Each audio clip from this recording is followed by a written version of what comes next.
Vous le voyez directement dans cette première slide, le sujet de la vidéo est pour le moins assez explicite. Si vous me connaissez, cela ne devrait pas vous surprendre, voire vous choquer. Et pour ceux qui vont me découvrir ici, enchanté. Vous voyez également que cette vidéo s'adresse principalement à mon cœur de cible, à savoir les coachs et les formateurs, mais pour tous les curieux provenant d'autres horizons, e-commerçants, SaaS, bref, je vais pas tous les faire, vous êtes également les bienvenus. Sachez toutefois que je vais aborder des problématiques que je connais très bien et qui sont spécifiques aux coachs formateurs. Certaines d'entre elles pourraient être les vôtres, mais voilà, je tiens à dire que je n'ai pas du tout la prétention de tout savoir sur toutes les niches et d'être un marketeur généraliste. En revanche, j'ai pour conviction profonde que les techniques qu'on a pour habitude d'utiliser dans ma niche sont ce qui se fait de mieux en matière de marketing. Ce qui veut dire que ce que je vais développer dans les prochaines minutes pourrait bien vous aider. Donc ce que je vous propose, c'est de regarder les 5 premières minutes. Si ça vous parle, vous restez.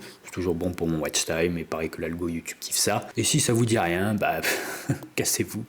Je vous oblige à rien. Bref, en tous les cas, nous nous retrouvons aujourd'hui pour aborder un sujet de vidéo aux allures simplistes, mais qui ouvre une multitude d'hypothèses et par extension de solutions possibles. À savoir, pourquoi vos pubs méta sont à chier. Ou du moins l'ont été si vous avez connu des déconvenus sur la plateforme et que vous avez, à ce juste titre, décidé de déserter Meta. Petite précision, quand je parle de pubs qui sont à chier, je parle évidemment de résultats. Donc on ne va pas du tout rentrer dans les détails de ce que c'est qu'une bonne pub ou non, ni même parler de structures de campagne obscures qui vous permettront de passer d'un ROS de 1,30 à 1,64. Je préfère laisser ça aux amateurs et à tous ces guignols qui prétendent savoir contrecarrer l'algorithme avec leur dernière pilule magique. Ce qui me permet de faire une excellente transition vers votre probable et principal problème. C'est que vous cherchez tous des hacks. Vous êtes tous happés par le Shiny Object. Et pour ne citer rien que la trend de ces derniers mois, tout ce qui est relatif à Andromeda. Il faut savoir une chose, c'est que si ces conneries existent sur Internet, c'est que vous en êtes en partie responsable. Parce qu'en consommant ce genre de contenu ou en achetant ce type de produit, vous envoyez de mauvais signaux aux quelques bons formateurs qui, eux, je pense, veulent vraiment vous aider. Mais puisque c'est le genre de contenu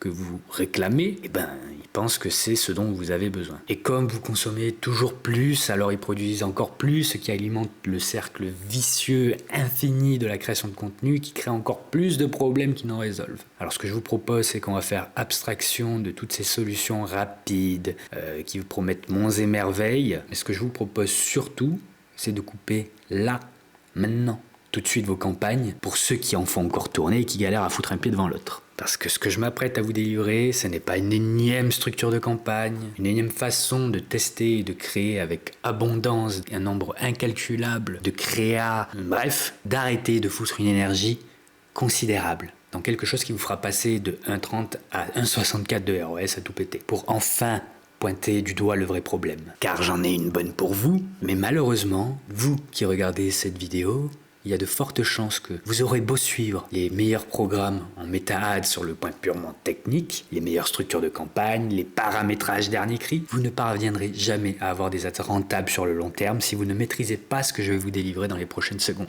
Mais avant d'aller plus loin, j'ai une question pour toi. Pour quelle raison penses-tu que ça n'a jamais réellement marché pour toi? Et si jamais tu as eu des périodes où ça a marché et puis ça s'est cassé la gueule directement après, pour quelle raison penses-tu que ce phénomène est arrivé? J'aimerais vraiment que tu joues le jeu et que tu répondes à cette question dans les commentaires. Moi, de mon côté, ça me permettra un meilleur référencement et surtout, ça me permettra de cerner un peu le niveau moyen de mes consommateurs et qui ne sont pas encore clients chez moi. Ça me permettra de me donner des idées de contenu sur YouTube pour apporter encore plus de valeur ajoutée et de marquer de manière définitive mon comeback sur cette plateforme que pourtant je kiffe mais que j'ai laissé de côté ces derniers temps. Alors ça, ce sont les bénéfices de mon côté. Et toi, de ton côté, je sais pas. Disons de bénéficier d'un encore meilleur contenu car je compte bien, comme je te le disais juste avant, reprendre de l'activité ici. Si tu l'as fait, je t'en remercie. Sinon, toujours est-il que même en ayant réfléchi dans votre tête, je sais d'ores et déjà que vous pointez encore une fois le mauvais problème. Alors je vais me permettre de vous aiguiller un petit peu. Pour bien vous prouver que les ads sont un problème de second voire troisième rang, laissez-moi vous dire que même avec des ads flingués, la structure de campagne la plus simple du monde, par exemple à base d'une seule campagne par exemple, sans même avoir à faire du retargeting, vous pouvez avoir de gros résultats si vous suivez les points d'attention que je vais vous délivrer dans les quelques prochaines secondes. À titre d'exemple, quand j'ai arrêté de vendre mes prestations en ads pour les grands méchants loups du web et que j'ai décidé de passer de l'ombre à la lumière en mars 2025, je l'ai fait avec une seule et même campagne. De temps en temps, une seconde, en guise d'appoint pour réaliser quelques tests, mais rien de bien complexe. Et surtout, je l'ai fait avec des ads qui pour certaines n'étaient pas trop mal, mais ce n'est vraiment pas ce qui a fait qu'en ayant investi même pas 6 000 €, j'ai pu récolter un peu plus de 77 000 €, soit une rentabilité publicitaire de x13. Et je t'avoue avoir fait un peu le branleur. J'aurais pu faire bien plus. Pour montrer encore plus patte blanche, j'ai même arrêté de faire des ads depuis septembre dernier, non pas parce que, comme tu le vois, je n'étais pas rentable, mais à cause des simples aléas de la vie, comme tout le monde, et d'une restructuration business qui me permettra d'amplifier encore plus ces résultats. Mais, ce qui est intéressant à noter, c'est un puissant indice de ce que je vais te révéler, je continue, malgré tout, à gagner de l'argent avec le premier billet que j'ai envoyé encore aujourd'hui. Je continue de faire fructifier cet argent que j'ai investi. Et la vérité, c'est que ça a été non seulement le cas pour moi, mais ça a été aussi le cas pour Marine, qui s'apprête à dépasser les 400 000 € de chiffre d'affaires depuis que je l'accompagne. Ou encore Julien, qui se rapproche chaque jour un peu plus du million d'euros, en ayant investi un peu moins de 180 000 € en l'espace d'à peine un an, en utilisant les mêmes techniques que j'utilise pour mon propre business, et qui me permettent à moi, mais aussi à mes clients, d'arriver à faire carburer à plein régime nos ads méta, sans pour autant être effrayé par un potentiel changement algorithmique qui, on le sait très bien, peut arriver du jour au lendemain. L'idée, c'est d'être antifragile face à toutes ces conneries. Trêve de suspense, on va directement trancher dans l'art. Et ça commence par de simples questionnements, à base de pourquoi toi, pourquoi ton produit et pourquoi ton offre. Si tu ne parviens pas à répondre à ces simples questions, il paraît évident que tes prospects ne sauront pas non plus y répondre. Ce qui représente un frein majeur dans cette course effrénée à la conversion pour la grande majorité des coachs formateurs. Et tu le devines, ces élémentaires, ces 3 questions auxquelles tes prospects n'ont pas la réponse, ni eux, ni même toi d'ailleurs, c'est exactement ce qui fait que tes publicités ne prennent pas ou n'ont jamais pris. Ça saurait, si appuyer sur 2-3 boutons pour lancer des publicités sur Internet suffisait à ramasser le pactole. Bon, toujours est-il que ce n'est pas le cas. Et à ce stade de la vidéo, et avec les quelques pistes qui commencent à se dresser devant toi, tu devrais commencer à comprendre que ce n'est pas un bon compte pub tenu en bonne et due forme, conforme aux dernières trends qui vont scaler ton business. Et pourtant, c'est une confusion que je vois partout sur Internet. On va scaler tes publicités. Mais non, on ne scale pas des publicités. En revanche, un bon business, c'est ça qui scale un compte pub. Tu vois la nuance? Ce qui veut dire que si tu n'as jamais réussi à scaler tes pubs, que tu bloques à certains paliers de spend, ou que tu n'as jamais réellement eu de résultat, ce n'est ni la faute d'un mauvais paramétrage, encore moins la faute de l'algorithme, mais simplement à cause de quelques fondations fragiles, voire inexistantes au cœur même de ton business. Évidemment, ça va bien au-delà des 3 questions que je t'ai posées précédemment pour t'introduire doucement et gentiment à ce qui va suivre. En fait, j'ai pu identifier 5 grandes lacunes qui touchent 100% des coachs formateurs avec qui j'ai eu le privilège d'échanger depuis maintenant plus de 6 ans. Que ce soit en les questionnant, en les conseillant, voire même en faisant le job à leur place. Et qui se comptent aujourd'hui par centaines et par centaines. Alors sans plus attendre, voici exactement ce que j'ai pu découvrir sur ces 6 dernières années, plus précisément les 5 grandes lacunes de tout business qui ne pourra jamais prétendre à de bons résultats via des ads méta si elles ne sont pas traitées. Alors la première grande lacune, c'est que tu utilises l'IA pour créer toutes sortes de contenus from scratch. Et tu le fais de manière excessive. Au lieu de l'utiliser pour éventuellement perfectionner tes rendus, automatiser ce qui peut être automatisé, coder, bref, une utilisation cohérente avec ton activité et les évolutions d'aujourd'hui, tu fais de la merde. Tu confonds remplacement avec assistance. Et j'admets que cette lacune est plutôt récente, c'est un problème qui est plus actuel qu'il ne l'était auparavant. Mais franchement, les gars, ça se sent à des kilomètres quand c'est rédigé par une IA. Tu te tires une putain de balle dans le pied direct. Même si tu changes 2-3 tournures par-ci par-là pour t'approprier un minimum la bouse que l'IA t'a pondue, ça reste dans le fond de la merde, un poil plus personnalisé. En fait, le truc que tu ne vois pas avec ton sale billet de confirmation qui pourrit ta carrière et qui ruine tes rentabilités sur Meta, c'est que ça crée des contenus vachement impersonnels. Ce qui est un problème majeur, surtout aujourd'hui, où les gens cherchent paradoxalement plus de connexion humaine, où les gens se sentent incompris et de plus en plus seuls et isolés. Comment veux-tu créer du lien avec ton audience si ça ne vient pas de toi, de tes tripes et de tes convictions les plus profondes? Tu ne vends pas une boîte de cachetons, à ce que je sache. Tu te vends toi. Et par extension, tu vends aussi ton expertise, tes erreurs, ta progression, ta jugeote, ton raisonnement sur un certain sujet, et surtout pas le raisonnement, l'expertise de ChatGPT ou de Claude. Putain, franchement, si pour apporter de la valeur à ta cible de prédilection, tu as besoin de passer par l'IA, ça en dit long sur ton niveau de crédibilité sur ton marché, et c'est probablement ce qui aujourd'hui te joue des tours. Alors oui, ok, syndrome de l'imposteur, machin ou je ne sais quelle connerie. Mais t'es censé maîtriser ton sujet sur le bout des doigts. Expert, coach formateur,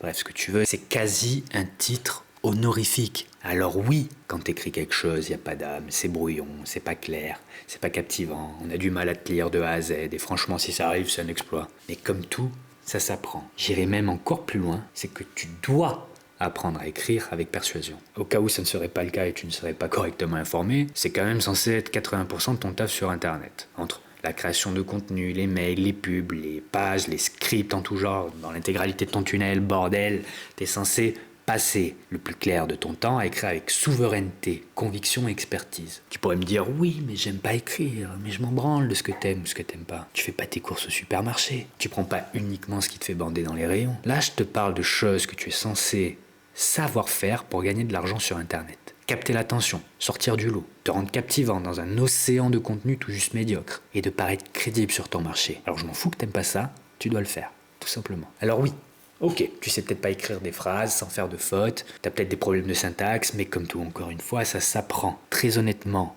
aujourd'hui, c'est pas les ressources qui manquent. Et même comme ça, je t'assure que tu produirais de bien meilleures pièces de contenu, parce que tu auras au moins le mérite d'être personnel dans ta création. Et ça, crois-moi, les gens n'y sont pas insensibles. D'ailleurs, je n'ai pas une plume parfaite non plus. Mais c'est écrit avec tellement de conviction, avec mes tripes, avec cette sensation, cette intuition que j'ai un message important à délivrer au monde, que ça rend ce contenu imparfaitement parfait. Et puis il faut pas croire, je suis pas arrivé à un certain niveau d'écriture comme ça du jour au lendemain. C'est comme tout, avec la répétition, tu t'améliores avec le temps. Et tu pourrais me dire, ok, pourquoi se casser le cul avec ça? Les copywriters, ça existe, c'est pas pour rien. Mais ça, c'est la pire connerie qui existe. Crois-moi sur parole. Quand je te dis que personne ne pourra jamais réussir à remplacer ta voix et encore moins réfléchir à ta place, c'est pas des conneries. Vouloir déléguer à la machine ou à d'autres humains la seule chose qui te permet de sortir du lot, ça, c'est de la connerie. Personne ne sera mieux affûté que toi tes intuitions, basées sur ta propre expérience, sur ton marché, tes propres convictions et tes propres expérimentations. À la rigueur, le meilleur bail, c'est d'avoir un gars suffisamment bon qui puisse te corriger à la fin de chacune de tes rédactions, pour t'aider à te repousser aussi dans tes retranchements, à approfondir certains sujets, fluidifier tes propos pour gagner en clarté, mais ça s'arrête là. Ça ne doit pas te remplacer. Puis on l'a vu.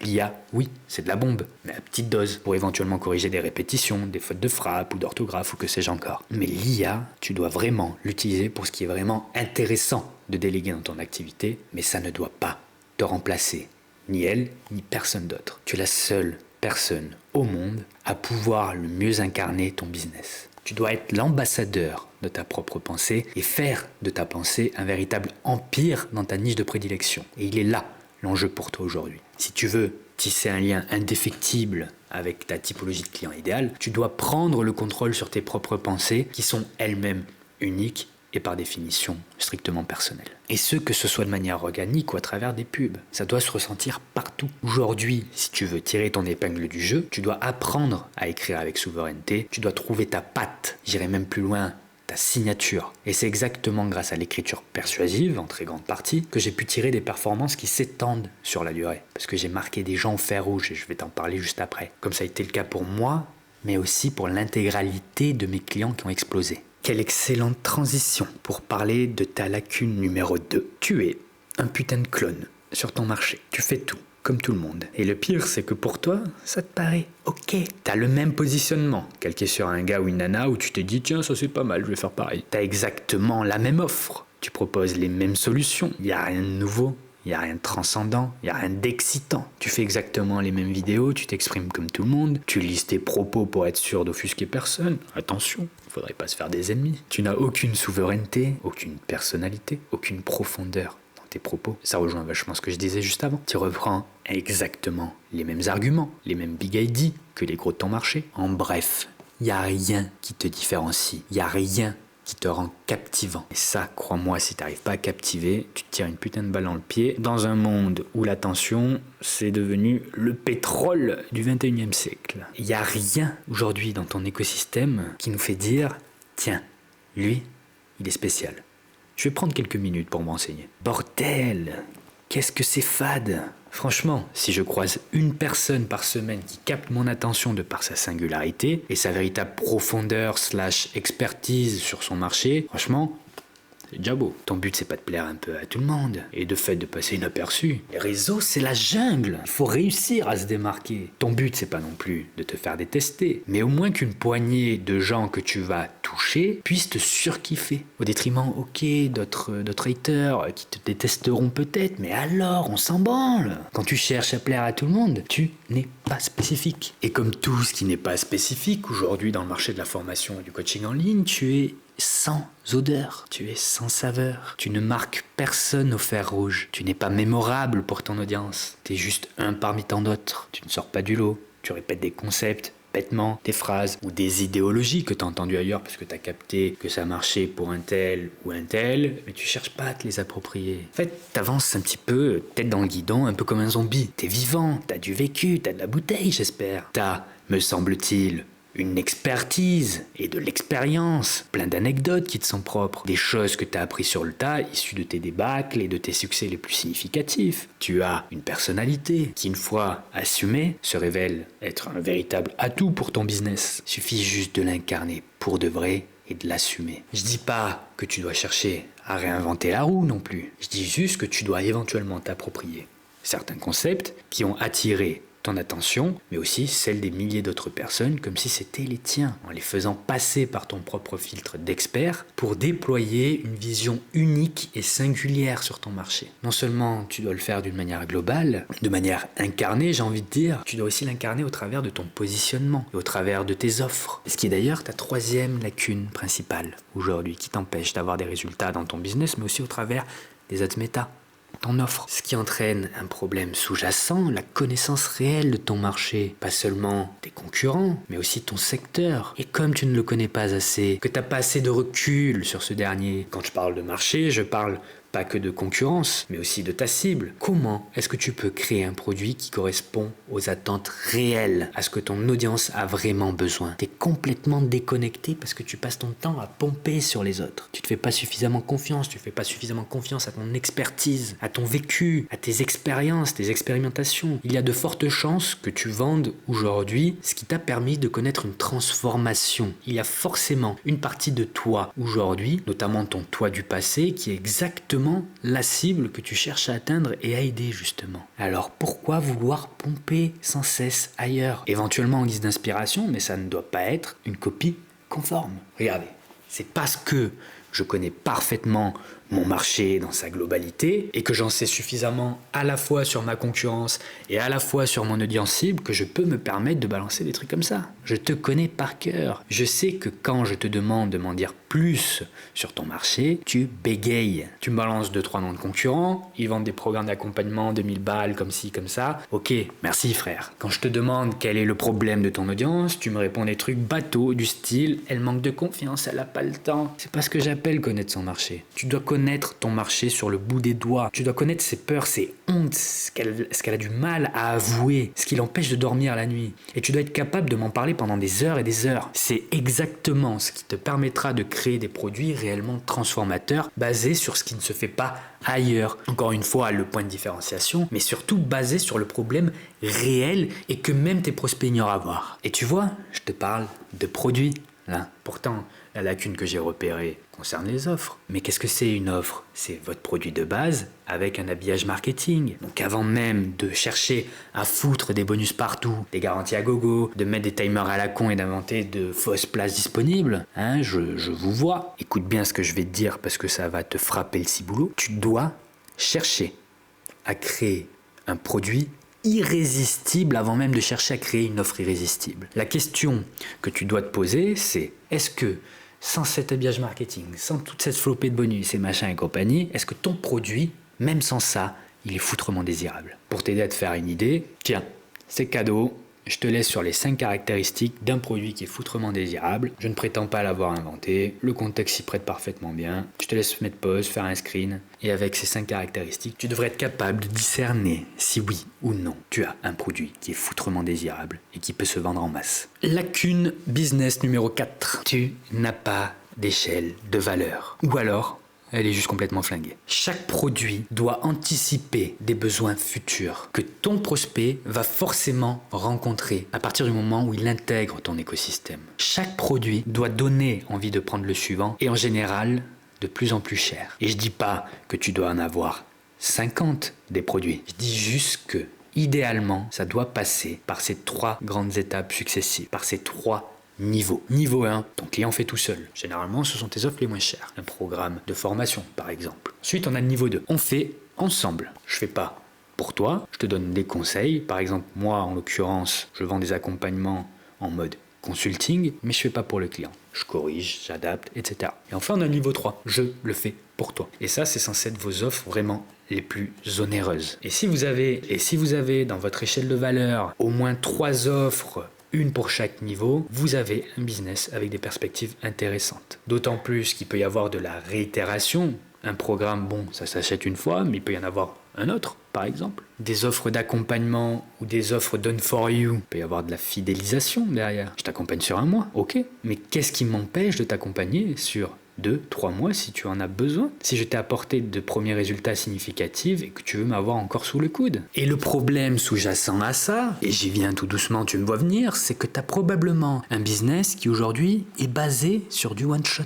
Du coup, tu as un business qui est extrêmement fragile, en position de soumission complète face à, par exemple, la régie publicitaire Meta Ads. Du coup, tu es obligé de piloter au jour le jour parce que tu n'as aucune stratégie de rachat, de fidélisation vers des offres plus élevées ou pas, peu importe. Ce qui me permet d'introduire un nouveau terme que tu connais peut-être, la LTV. La LTV, Lifetime Value, c'est le montant moyen dépensé par client dans ton écosystème. Plus il est élevé, et ça a forcément un lien avec des actes de rachat et de fidélisation, donc plus il est élevé, plus tu peux te permettre de payer cher pour avoir de nouveaux clients. Et c'est exactement cette gymnastique marketing, business, qui te permet de dépenser beaucoup plus que certains de tes concurrents, de ne pas être capé à la simple métrique que l'on appelle plus communément le ROAS, de débloquer des paliers de rentabilité, surtout de liberté. À ton avis, entre un coach qui a un panier moyen en front, donc en premier achat de 17 €, mais qui sait correctement faire le taf pour faire raquer ses clients, pour les élever vers de nouvelles offres de plus en plus onéreuses et que le process est clairement clair, ce qui lui permet d'avoir une LTV moyenne par client de 600 €, donc entre ce coach-là et un autre qui a juste un panier moyen de 50 balles, il n'y a rien d'autre, il n'y a pas de LTV, c'est juste 50 balles, on se contente du premier achat. À ton avis, lequel des deux peut le plus facilement scaler? Lequel des deux a les meilleurs vrais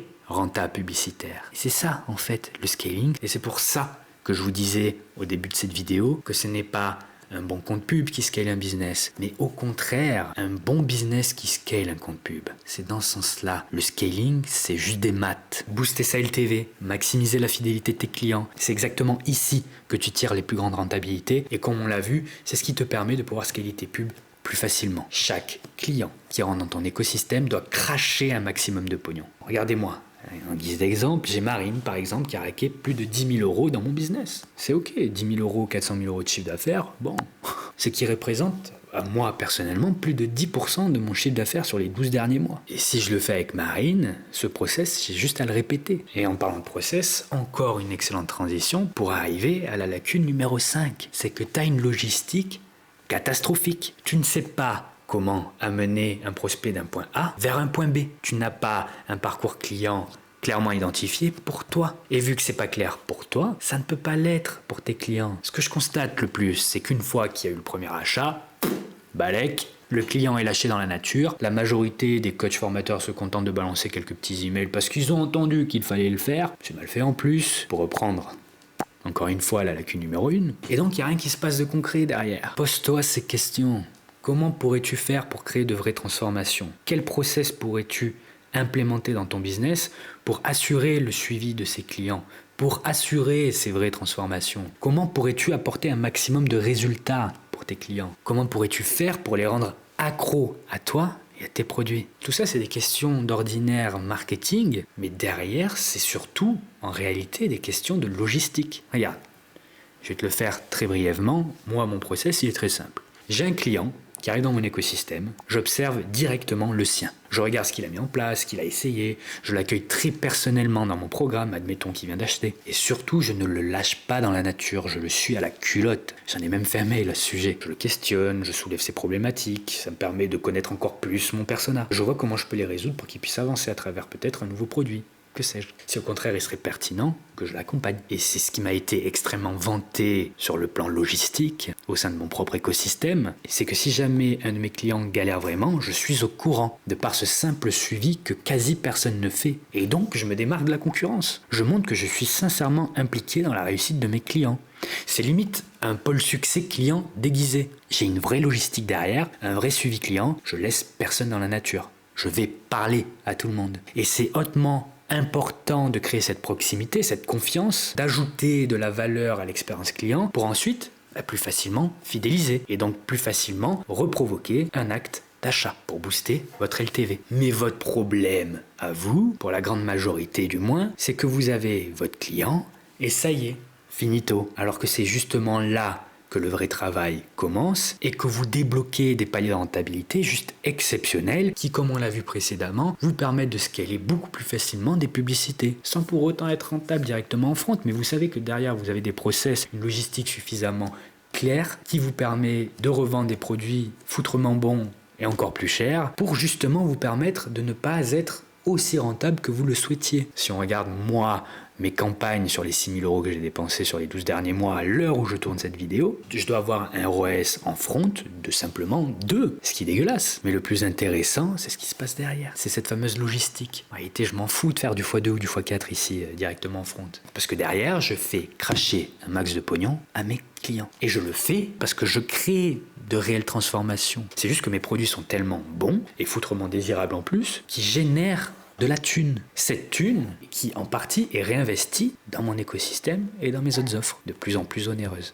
Et donc tous ces points que l'on vient de voir convergent vers la seule compétence à développer à ton stade, si tu veux définitivement résoudre ces 5 lacunes, c'est l'écriture persuasive. Mais pas en mode classic shit, copywriting comme on peut le voir partout ailleurs. En mode souveraineté, trouver ta patte, tout en étant crédible sur ton marché, clair, captivant. Et je te vois venir, t'es probablement du genre à te satisfaire de ce que t'as actuellement. Tu t'es probablement mis en tête qu'à un moment ça a marché, que depuis par exemple le dernier changement algorithmique ça a tout plaqué, que t'as juste à résoudre quelques points techniques pour enfin repartir de plus belle. Mais tu le sais très bien, si t'es sincèrement honnête avec toi, t'as toujours été stressé. Il n'y a pas un jour qui s'est passé dans ta putain de carrière, notamment sur la plateforme Meta Ads, où tu t'es dit « Putain, je suis serein, je sais exactement que je vais gagner de la thune aujourd'hui. Peu importe ce qui va se passer, je gagnerai de la thune. » Si t'es honnête avec toi-même, tu sais très bien que ça n'a jamais été le cas. Alors, tu pourrais quand même rester buté et te dire « Oui,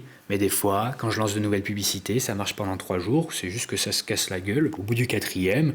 Mais si ça marche, c'est bien parce que je suis dans le bon. » Non. J'ai d'ailleurs rappelé ce phénomène, les publicités feu de paille, tellement j'ai entendu cette connerie. Ok, très bien, tu peux penser ça. Alors tu as 2 options. Soit, la première, c'est que si tu constates que tes pubs avaient de bons résultats pendant 3 jours et qu'au bout du 4e, c'est la merde, est-ce que tu vas créer, sincèrement, 4-5 pubs tous les 3 jours? Est-ce que tu penses pas que tu aurais autre chose à foutre? Sérieusement. Comme je le disais juste avant, un bon business qui scale un compte pub est un système qui marche tous les jours, indéfiniment. Même pendant les mauvais jours. Celle que je préconise et que je mets en place pour mes clients, c'est évidemment la deuxième option. Cette deuxième option te permet d'être bon, voire moyen en acquisition, mais d'être extrêmement bon dans l'acte de rachat, d'être extrêmement bon dans l'art de bâtir une relation de confiance avec tous tes clients dans la durée. Je me suis absenté 3-4 mois de mon business. J'ai renvoyé des mails, j'ai re-signé instantanément des clients. Ma LTV, elle est boostée aux hormones. J'y fous de la taurine, j'y fous des anabolisants, cette putain de LTV. C'est exactement dans cette logique que vous pourrez vous permettre même de ne pas être rentable en top of funnel. Mais pas grave, car derrière vous aurez une multitude d'upsells, vous aurez une échelle de valeur correctement identifiée, vous aurez une logistique, vous serez extrêmement doué dans l'art de véhiculer des émotions, celles qui font acheter, celles qui font vendre et qui font transformer votre business qui à la base était à 0,80 de ROS à 5, 6, 8, 20. Il n'y a pas de limite quand on maîtrise le copywriting. Et c'est exactement ce qui te rendra antifragile face à de potentiels changements algorithmiques. C'est ce que j'aime dire. Les algos changent tout le temps, mais la psychologie humaine, elle, reste identique, de marbre depuis des siècles. Qu'est-ce qui fait que quelqu'un ne te connaît pas de prime abord, te permet de tisser un lien indéfectible, rapidement, et qui te permet de refourguer tous tes produits à la con? C'est le copywriting, l'écriture persuasive. Et je te parle pas de méthode à la con qui te permet de recoller ce qui fonctionne à peine avec des morceaux de scotch. CF, tous ces connards qui vous disent de tester 50 créas par semaine. Bordel de merde, vous avez pas autre chose à foutre? Alors évidemment, vous connaissez à connaître ce genre de supercherie marketing, j'ai quelque chose à vous proposer. Toutes ces lacunes peuvent être corrigées si vous rejoignez mon programme, que j'ai décidé d'appeler Signature. Évidemment, il y a beaucoup de contenu sur Internet à ce sujet, c'est juste que j'ai constaté que la plupart des coachs et des formateurs en copywriting s'adressaient plutôt à des gens en quête de réorientation professionnelle et donc aussi, en définitive, en quête de clients. Mais ce ne sont pas des produits qui sont adaptés, comme vous venez de le voir, aux attentes réelles des coachs et formateurs. Et je dis pas que vous n'apprendrez rien, je dis pas qu'il n'y a pas du contenu accessible gratuitement aussi. Je dis juste que comme vous venez de le voir, je vous connais parfaitement bien, j'ai de la preuve sociale, ça marche non seulement pour moi, mais aussi pour mes clients. Donc ça pourrait marcher aussi pour vous grâce à tout ce que j'enseigne dans Signature. Donc si ça vous intéresse, envoyez-moi un DM. Je vous répondrai très personnellement, je n'ai aucune automatisation. Ça me permettra de vous aiguiller correctement sur le contenu même du programme, basé sur vos réels besoins. Je trouvais inutile de vous envoyer une page de vente pour simplement 5% de ce qui pourrait réellement vous intéresser, de vous triturer le cerveau. Je pense vous avoir suffisamment démontré que je connaissais réellement mon sujet et que j'étais pas un trou du cul né de la dernière pluie qui vient tout juste d'apparaître pour